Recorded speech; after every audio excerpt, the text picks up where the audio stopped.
ये कहानी है 2013 की, जब वान्या अपने 3 दोस्तों देव, अली और निधि के साथ हिमाचल प्रदेश के कुल्लू शहर में 4 दिन के ट्रिप के लिए आई थी। उनकी ट्रिप के आखिरी दिन दशहरे का त्यौहार था और कहते हैं कुल्लू का दशहरा पूरे इंडिया में बहुत फेमस है। इसलिए वान्या ने अपने दोस्तों से जिद करी कि वो अपने घर दिल्ली जाने से पहले ये मेला देखना चाहती है। सब खुशी खुशी मान गए और अपना सारा सामान गाड़ी में रखकर मेले के लिए निकल पड़े। वो अब मेले से कुछ ही दूरी पर थे, तभी उन्हें लगा कि उनके गाड़ी के टायर के नीचे कुछ आ गया हो। अली गाड़ी से नीचे उतरा तो देखा वो एक चौराहे पर खड़े थे और उनके कार के टायर के नीचे एक मरी हुई बिल्ली और एक नींबू पड़ा था। अली ने ये बात सबको बताई। अली को लग रहा था कि किसी ने उनके साथ मजाक किया है। निधि और देव भी अली की बात से सहमत थे, पर वान्या को कुछ अजीब सा इंट्यूशन आ रहा था, जैसे कुछ गलत होने वाला हो। वान्या किसी से कुछ बताती उससे पहले सभी गाड़ी में बैठ गए और अली गाड़ी चलाने लगा। वो लोग कुछ ही दूर पहुँचे कि उनकी गाड़ी अचानक से रुक गई। देव बाहर निकला और देखा कि गाड़ी का टायर फट गया है। वही टायर फटा था जिसके नीचे वो बिल्ली और नींबू आया था। ये देखकर सबने डिसाइड किया कि मेला ज़्यादा दूर नहीं है और वो चारों वहाँ तक वॉक करके चले जाएंगे। चलते चलते निधि को फील हुआ कि उसे कोई गाड़ी के पास बुला रहा है और वो बार बार पीछे मुड़कर देखने लगी। वान्या के साथ चलते चलते देव ने नोटिस किया कि वान्या के जूतों पर खून लगा है। उसने वान्या से उसके बारे में पूछा, पर वान्या ने कोई जवाब नहीं दिया। तभी अली अचानक से चलते चलते गिर पड़ा। उसके दोस्त उस पर हंसने लगे, लेकिन अली ने उठकर कहा कि किसी ने तो उसे धक्का दिया है। सभी ये सुनकर थोड़े हैरान हो गए, क्योंकि उन चारों के अलावा वहाँ कोई नहीं था। तभी दूर से उन्हें वान्या के चिल्लाने की आवाज़ सुनाई दी। उन्होंने पलटकर देखा तो दूर पीछे से वान्या भागती हुई आ रही थी। ये देखते ही देव, अली और निधि के पैरों तले जमीन खिसक गई। जो वान्या अभी तक उनके साथ चल रही थी, अब वहाँ नहीं थी। असली वान्या आकर अपने दोस्तों से पूछने लगी कि वे लोग उसे गाड़ी में क्यों छोड़ आए थे। ये सुनकर निधि बुरी तरह डर गई। निधि को डरा देख देव ने निधि से पूछा उसे अचानक क्या हो गया, तो उसने अपने हाथ से एक पेड़ की ओर इशारा किया। उसी वक्त सबने उस पेड़ की तरफ देखा तो उन्हें उस पेड़ से एक उल्टी लटकी हुई औरत नजर आई। वो इतनी डरावनी थी कि निधि तो बेहोशी हो गई। उसकी आंखें बिल्कुल लाल थीं, लंबे सफ़ेद बाल, टेढ़े हाथ और सफ़ेद साड़ी पहने उन्हें देखकर मुस्कुरा रही थी। उसी औरत के साथ उस पेड़ पर एक काली बिल्ली भी बैठी थी। ये देखते ही वान्या, अली और देव बहुत ज़्यादा घबरा गए और निधि को उठाकर वहाँ से भागने लगे। भागते भागते वो भीड़ से भरे हुए दशहरे के मेले में पहुँचे। वहाँ जाकर उन्होंने निधि को जगाया। वो डर के मारे सदमे में चली गई थी। उन चारों ने पूरी रात उसी मेले में बिताई। सुबह होते ही अपनी गाड़ी ठीक कराकर वहाँ से निकल पड़े।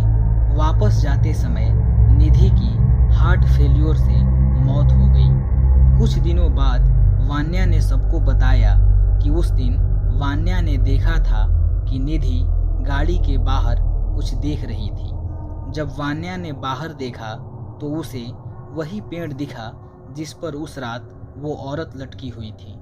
उस पेड़ पर वो औरत तो नहीं दिखी, पर वो काली बिल्ली वहीं बैठी थी। निधि वही काली बिल्ली को देखे जा रही थी। अचानक उस काली बिल्ली को देखते देखते निधि की आंखें भी लाल हो गईं। निधि वान्या को देखकर वैसे ही मुस्कुराए जा रही थी जैसे उस रात वो औरत मुस्कुरा रही थी। उसके कुछ ही देर बाद निधि हार्ट फेल्योर से मर गई। उस दिन निधि को देखकर वान्या इतनी डर गई थी कि वो किसी से कुछ बोल नहीं पाई और उन तीनों ने अपनी प्यारी दोस्त निधि को हमेशा हमेशा के लिए खो दिया। ये खौफनाक किस्सा वो तीनों शायद ज़िंदगी भर नहीं भूल पाए। और अगर आप भी कभी उस रास्ते से कुल्लू जा रहे हों तो सफ़ेद साड़ी वाली औरत और उस काली बिल्ली से सावधान रहें।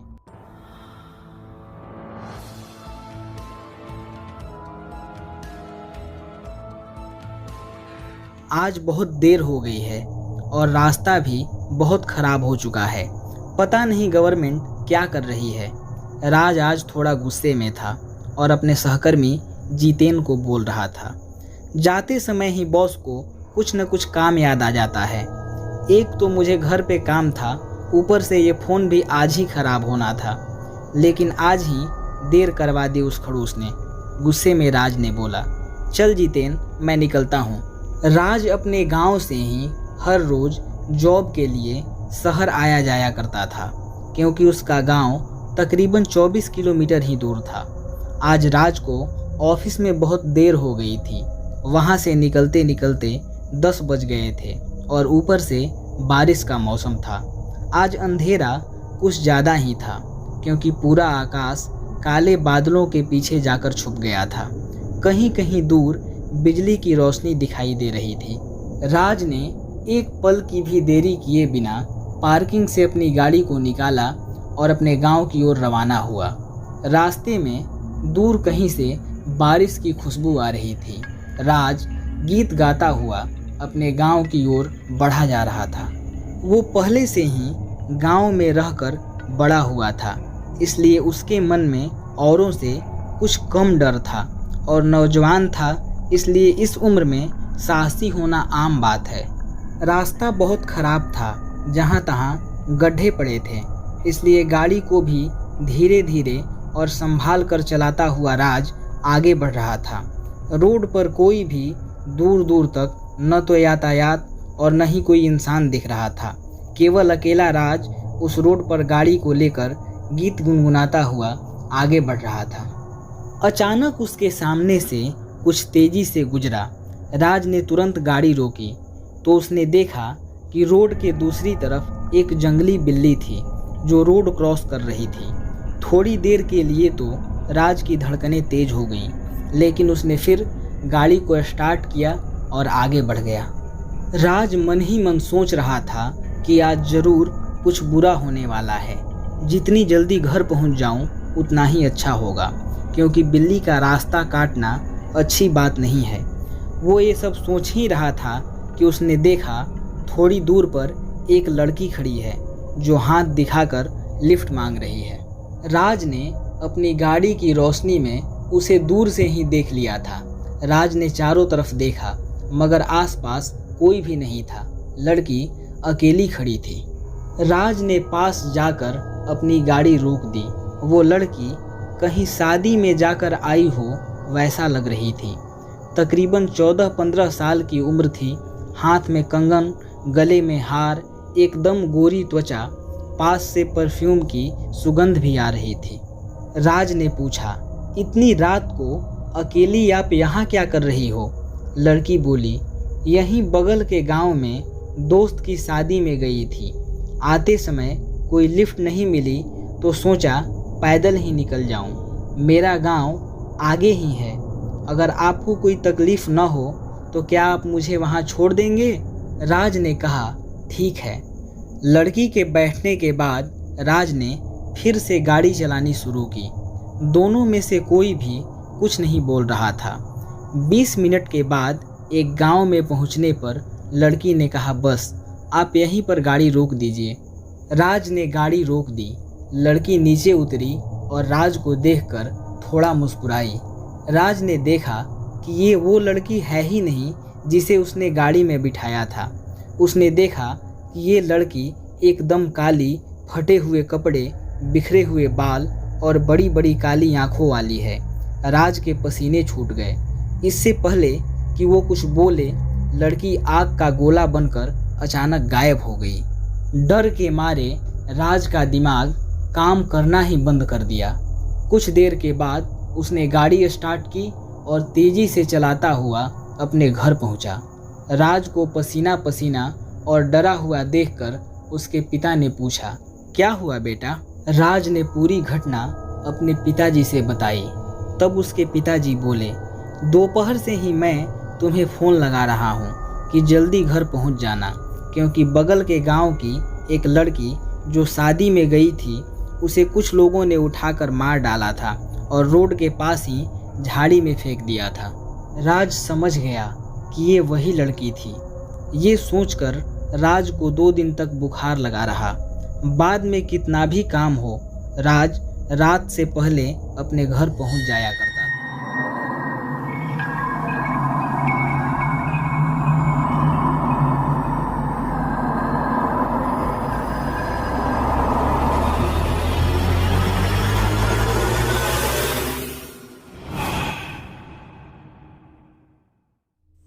हेलो दोस्तों, आज की कहानी दिवाली से जुड़ी हुई है।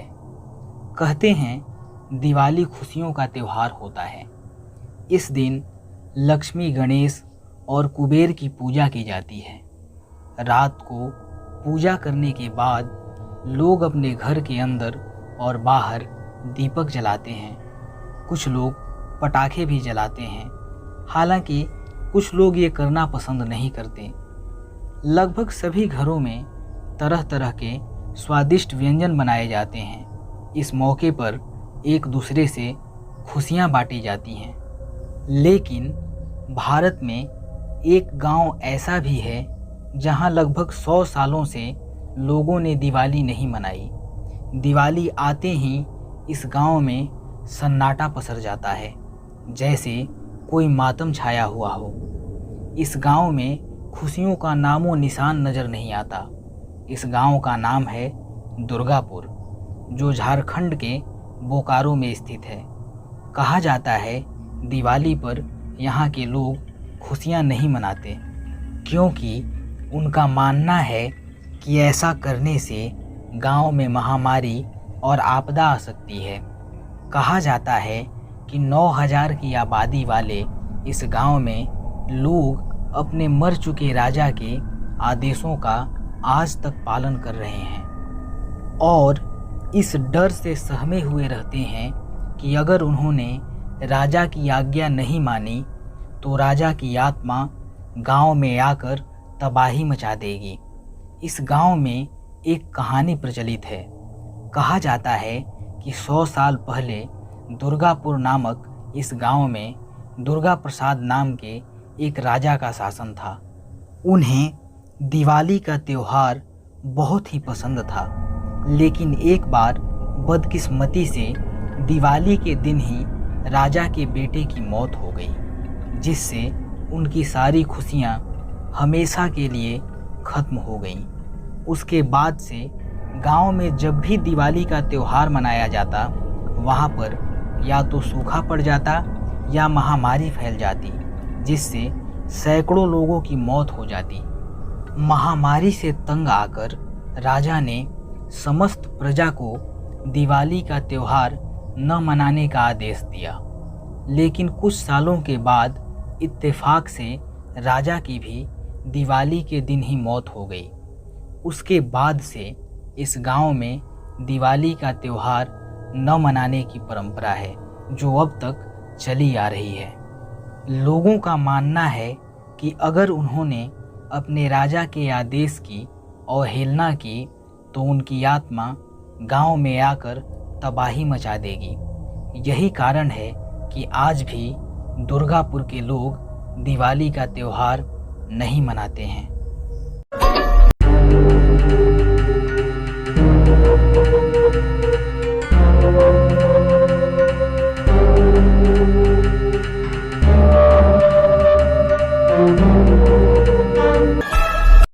कुछ सालों पहले की बात है। तब मेरी शादी नहीं हुई थी। मैं दिल्ली से बिहार अपने घर जा रहा था। चूँकि मैं दिल्ली में एक प्राइवेट कंपनी में जॉब करता था। छठ की छुट्टियां हुई थी तो मैंने सोचा दिल्ली रहकर क्या करूंगा, क्यों न अपने घर पटना चला जाऊं। इसलिए समय बर्बाद ना करते हुए मैंने रात की बस पकड़ने का प्लान बनाया। सोचा अगर 9 बजे की भी बस मिल जाए तो रात को 2-3 बजे तक घर पहुंचकर थोड़ा आराम भी कर लूँगा। और बस स्टॉप आकर मैं बस में सबसे आगे वाली सीट पर बैठ गया। मेरे बगल वाली सीट एकदम खाली थी। बस में ज़्यादा सवारी नहीं थे, ज़्यादातर सीट खाली ही थी। कुछ देर बाद बस चल पड़ी। अक्टूबर का महीना था, हल्की फुल्की ठंड थी। चूँकि बस एयर कंडीशनर नहीं थी इसलिए 1-आध घंटे के बाद मुझे भी हल्की ठंड महसूस हुई। मैं अपने साथ ओढ़ने के लिए कुछ भी नहीं लाया था, एक चादर तक नहीं। रात का अंधेरा, बाहर सुनसान सड़क और रात में भूतों की तरह दिखने वाले पेड़ पौधे। बस में बिल्कुल हल्की नाइट बल्ब की नीली रोशनी थी। ड्राइवर रफ्तार से बस चलाए जा रहा था, इसलिए और भी ठंड महसूस होने लगी। मैंने विंडो बंद कर दिया, लेकिन इससे ठंड का असर कम होता नहीं दिख रहा था। मुझे झपकी आ रही थी, लेकिन ठंड की वजह से मैं सो नहीं पा रहा था। तभी अचानक मेरे बगल वाली सीट पर एक आंटी आई और मुझे शॉल देते हुए बोली, बेटा मैं तुम्हें बहुत देर से पीछे की सीट से देख रही हूँ। तुम्हें ठंड लग रही है इसलिए रहा नहीं गया। ये मेरी शॉल ले लो, इससे तुम्हें ठंडी नहीं लगेगी। मैंने हल्की रोशनी में उनके चेहरे को ध्यान से देखा तो वो हमारे ही मोहल्ले की आंटी निकली, जो 2 गली छोड़कर हमारे ही मोहल्ले में रहती थी। मैं उनके बेटे को बहुत अच्छे से जानता हूँ। उनके बेटे का नाम प्रमोद है, जो मेरे ही साथ स्कूल में पढ़ता था। मैंने आंटी को नमस्ते किया और शॉल के लिए उन्हें थैंक यू बोला। फिर वो बोली, बेटा तुम्हें कोई एतराज़ न हो तो मैं तुम्हारी सीट पर आकर बैठ जाऊं? पीछे की सीट में दिक्कत हो रही है। मैंने कहा, आंटी भला मुझे क्या एतराज़ हो सकता है, आप आराम से बैठ जाइए। मेरे कहने पर वो मेरी बगल वाली सीट पर आकर बैठ गईं, लेकिन उन्होंने शॉल नहीं ओढ़ा था। तो मैंने उनसे पूछा, आंटी क्या आपको ठंड नहीं लग रही? आपने अपना शॉल तो मुझे दे दिया। वो बोली, बेटा अब मुझे किसी मौसम का एहसास नहीं होता, तुम आराम से सो जाओ, मेरी चिंता मत करो। मैंने कहा, ठीक है आंटी, और इतना कहकर मैं सो गया। बस रात को करीब 2:30 बजे पटना पहुंच गई। कंडक्टर ने सबको आवाज़ दी, उतरो भाई उतरो, पटना आ गया। मैं जागा। मैंने देखा कि मेरे बगल में आंटी नहीं हैं। मैंने सोचा शायद पहले ही उतर गई होंगी। मैंने अपना बैग उठाया और मैं भी बस से उतर गया। बाहर आकर देखा तो प्रमोद खड़ा था। मैंने सोचा शायद आंटी को लेने आया होगा। मैं उसके पास जाकर पूछा, कैसे हो यार? वो उदास मन से बोला, ठीक हूँ यार। मैंने पूछा, इतना दुखी क्यों है भाई? वो बोला, मैं कुछ दिनों के लिए अपने ऑफिस के काम से ऑस्ट्रेलिया गया हुआ था। तू तो जानता है पापा हैं नहीं। मैंने सोचा माँ की तबीयत भी ठीक नहीं रहती, इसलिए मैंने उन्हें दीदी के पास आगरा भेज दिया। वहाँ उन्हें हार्ट अटैक आया और वो हमें छोड़कर चली गईं। मैं बदनसीब हूँ कि उनका अंतिम संस्कार भी नहीं कर पाया। कल ही लौटा हूँ, इसलिए आज मेरा भांजा इसी बस से माँ की अस्थियों का कलश लेकर आया है। उसी को लेने आया था। ये रहा मेरा भांजा उदित। मैंने उदित को देखा तो सच में उसके हाथ में अस्थियों का कलश था। ये देखकर मेरा दिमाग एक पल के लिए शून्य हो गया। इतने में प्रमोद बोला, यार अभी मैं चलता हूँ, फिर कभी मिलते हैं। और इतना कहकर वो चला गया। मैं थोड़ी देर वहीं खड़े होकर सोचता रहा कि आखिर वो कौन थी जिनके संग मैंने बस में यात्रा की और उनका शॉल अभी भी मेरे कंधे पर था।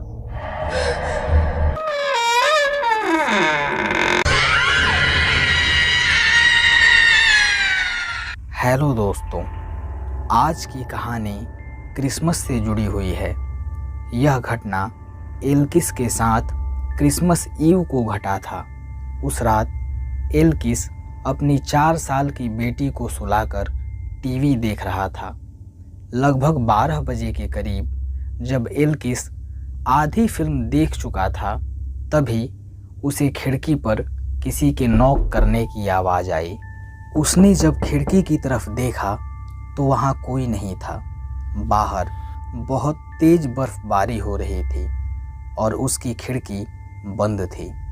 वह आगे बढ़कर जल्दी से अपनी खिड़की का पर्दा खींच दिया ताकि जो कोई भी उसके साथ ये शरारत कर रहा हो वह बाज आए और उसे दोबारा तंग न करे। एल्किस फिर से टीवी देखने में व्यस्त हो जाता है। काफ़ी समय बीत जाता है। एल्किस लगभग नॉकिंग वाली बात को भूल चुका था। तभी अचानक किसी ने दोबारा से खिड़की पर नॉक किया। इस बार एल्किस थोड़ा घबराया और सोचने लगा कि इतनी रात को इस वक्त कौन ये हरकत कर सकता है। इतनी रात को ठंड में बाहर तो कोई बच्चा हो नहीं सकता जो ये शरारत करे। मगर ये सोचकर कि शायद किसी को कुछ चाहिए हो, एल्किस अपनी खिड़की को खोलकर बाहर झांका। शायद उसे कोई नज़र आ जाए, और ये उसकी सबसे बड़ी गलती थी। अचानक से एक अजीब से दिखने वाले आदमी ने जोर से उसकी खिड़की पकड़ ली और ज़बरदस्ती उसके घर में घुसने की कोशिश करने लगा।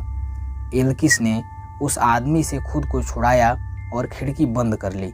एल्किस बहुत ज़्यादा डर गया था, पर वो आदमी अभी भी वहीं था और बोल रहा था कि वो उसे घर में आने दे।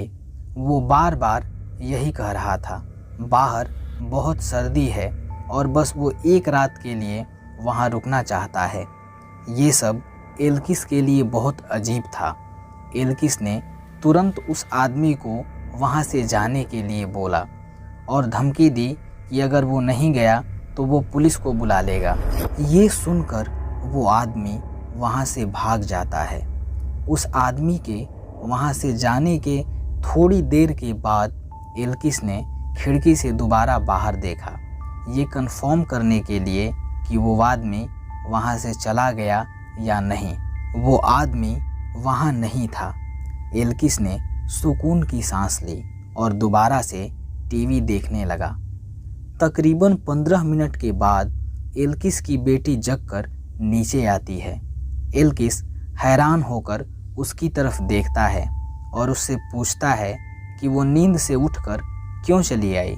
उसकी बेटी कहती है कि सैंटा मेरी खिड़की के बाहर है और वो अंदर आना चाहता है ताकि वो मुझे मेरे गिफ्ट दे सके। क्या मैं उसे अंदर आने दूं? ये सुनकर एल्किस फ़ौरन अपनी बेटी के कमरे की ओर भागा, पर तब तक वो आदमी वहाँ से जा चुका था। इस घटना ने एल्किस को हिला कर रख दिया। उस रात एल्किस अपने बेटी के कमरे में ही सो गया और उसने शुक्र अदा किया कि उसकी बेटी ने उस आदमी के बातों में आकर खिड़की नहीं खोली, वरना पता नहीं वो आदमी उसके साथ क्या करता।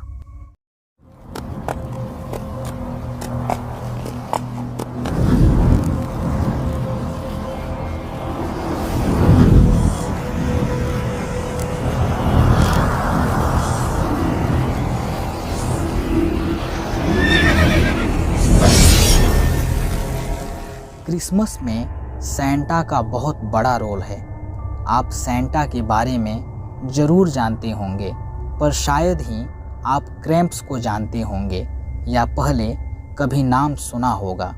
क्रैम्प्स नाम को जर्मन शब्द क्रॉम्पन से बनाया गया है, जिसका मतलब होता है पंजा। क्रैम्प्स, जिसे क्रिसमस डेमन भी कहा जाता है, यह दिखने में बकरी और राक्षस का मिश्रण दिखता है। इनके पैर और सिर पर मौजूद सींग बिल्कुल बकरे जैसे होते हैं। इनकी आँखें बहुत ही बड़ी और चमकदार होती हैं, जिनसे लाल रंग की रोशनी निकलती है।